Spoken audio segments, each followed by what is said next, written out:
Hey friends, it's Sarah, and today I wanted to give a mid-year review for our first grade school year with my oldest daughter, who is officially homeschooling this year. I've homeschooled her in the past, but it was never anything really structured or organized. So this is the first year we've actually gotten things in order and have been doing school every single day. So I thought I would tell you how that's going, what curriculum I'm using, how I have everything organized, and also what I think I'm going to do differently next time, because I can already tell there's some things I want to change up.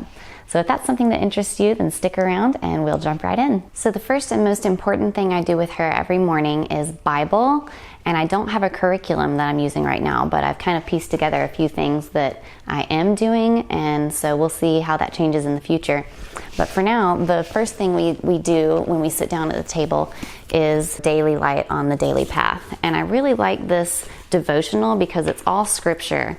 And they just take an idea like maybe God's favor or what Jesus did on the cross, and they put a bunch of verses that are talking about that all together. So it's just straight scripture, and I really like that a lot because a lot of devotionals can take things out of context or maybe are not accurate in the way they are presenting an idea that scripture talks about, and so that's something that I use with her. We also every evening try and just read the Bible straight through, whatever book we're in at the time, and so that works as well. The next thing that I'm using with her is 10 Commandments. I found this online somewhere. I just kind of did a Google search for 10 Commandments, and then I printed it out and I put it in a page protector because it's liable to get destroyed if it's not in a page protector. And I've just been going over the 10 Commandments with her. She knows them all right now, but we go over them usually about once or twice a week. I have her say them, and I say them with her, which is really good for my memory as well.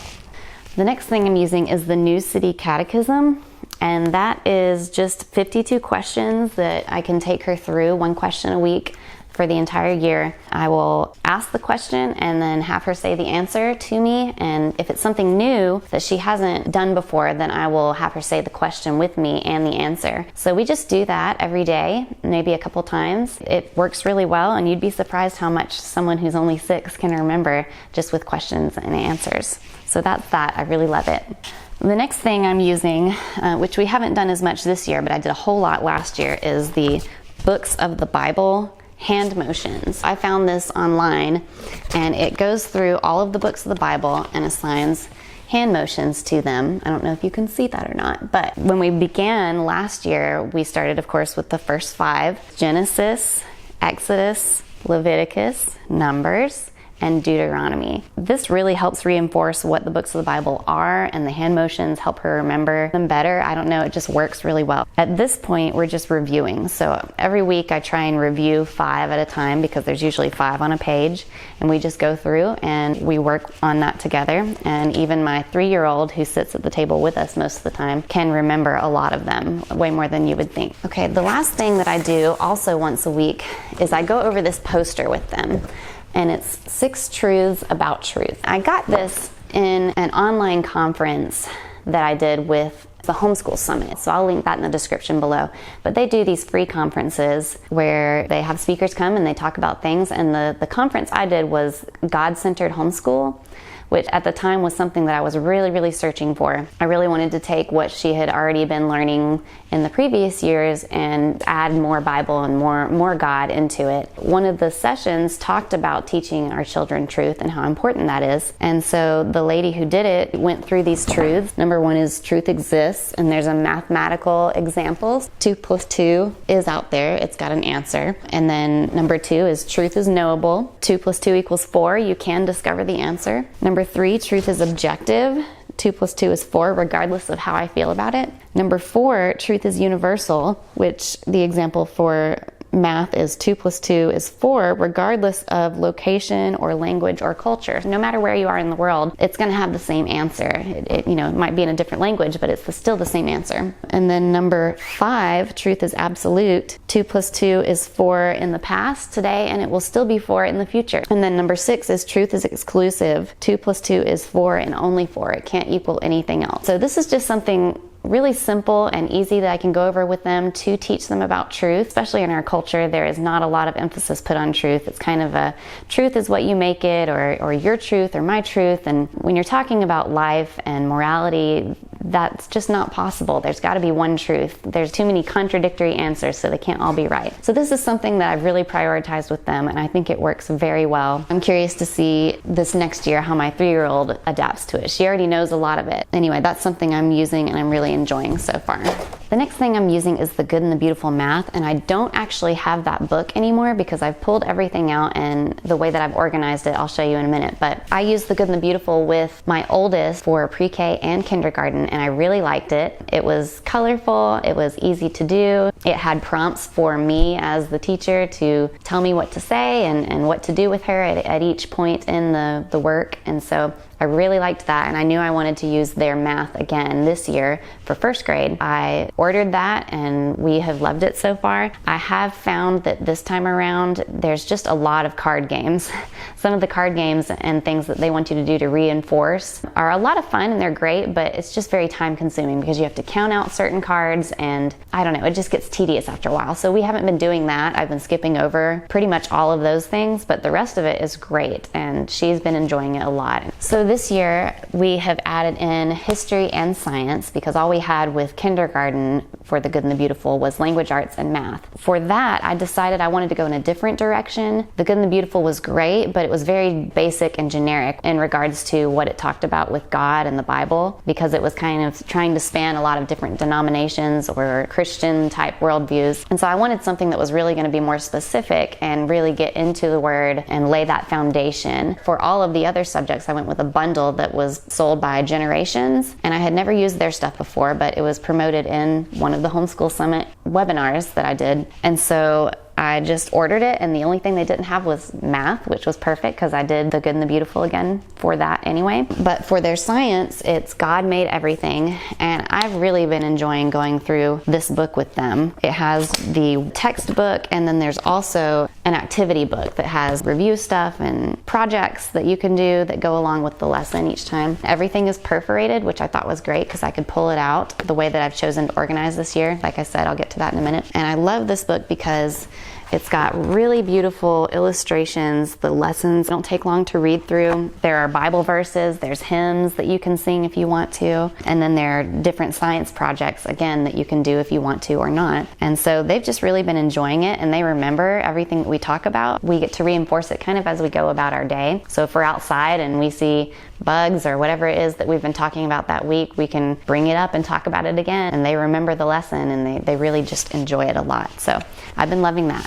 The next thing that she has this year for language arts, the way the curriculum did it, they split it up into 2 different books. So for the first half of the year, she's been using Foundations Phonics, which I like okay, but the language arts for Good and the Beautiful was actually way more advanced than this, so this is all stuff she already knows. For this first part of the year, it's ended up being review. That actually worked out really well because I had a baby right around the time that we were supposed to start our school, and so I was wondering in my mind how much the workload was going to be with a new baby and how much I was going to be able to get in.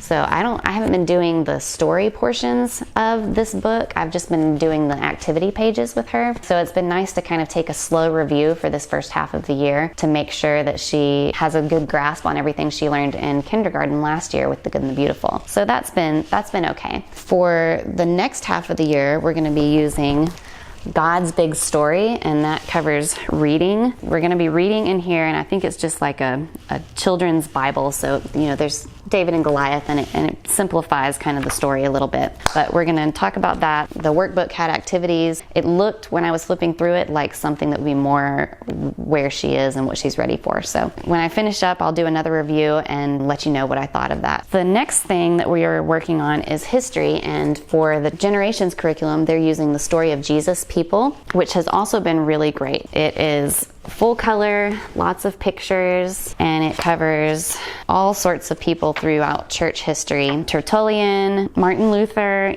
just all kinds of people who have been critical to the church as it's developed over the course of time. So that also came with activity pages, which I have pulled out and arranged a certain way. I've really been enjoying that a lot. It's easy to remember. The activities are very simple, and it just reinforces what you're learning through reading. So something else that came with the curriculum was a book about Polycarp, which we have read through a couple of times.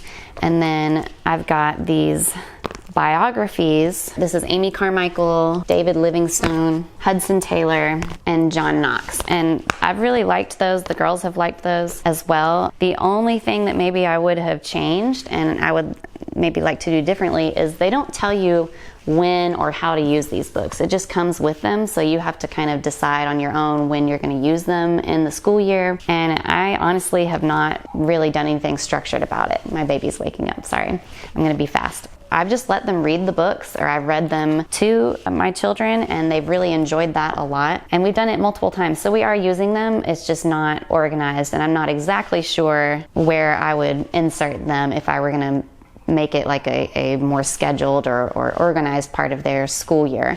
But anyway, that's what we've been doing. I do like the books, and I'd like to get more of them, especially because my first grader is reading really well, and she's just devouring any book I can give her. So I'm going to try and find maybe more of these for next year, and we'll see how that goes. The last thing that I'm using with my girls this year, especially my first grader, is this book by The Good and the Beautiful, Creative Arts and Crafts Projects. I am not really crafty when it comes to paper crafts or things with glue and scissors, and so this was really helpful for me because it has full color pictures, and each step is kind of broken down so that you can know what to do, and it's really easy to understand. So I like that.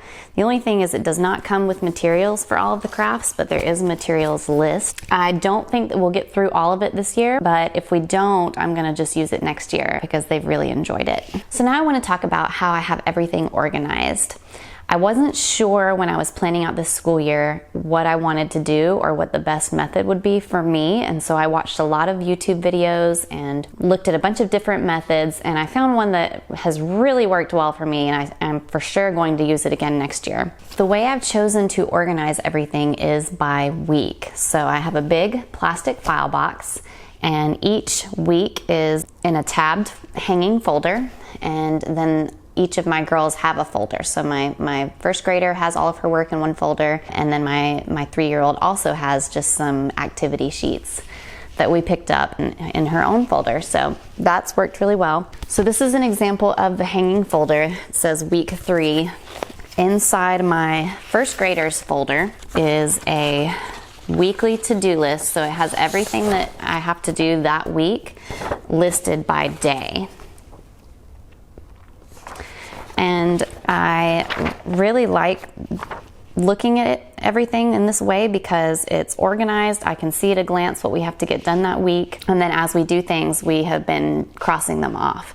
Now, how I originally did it was I added a box for check marks so that when they finished each day's worth of school, they could just put a check mark on it.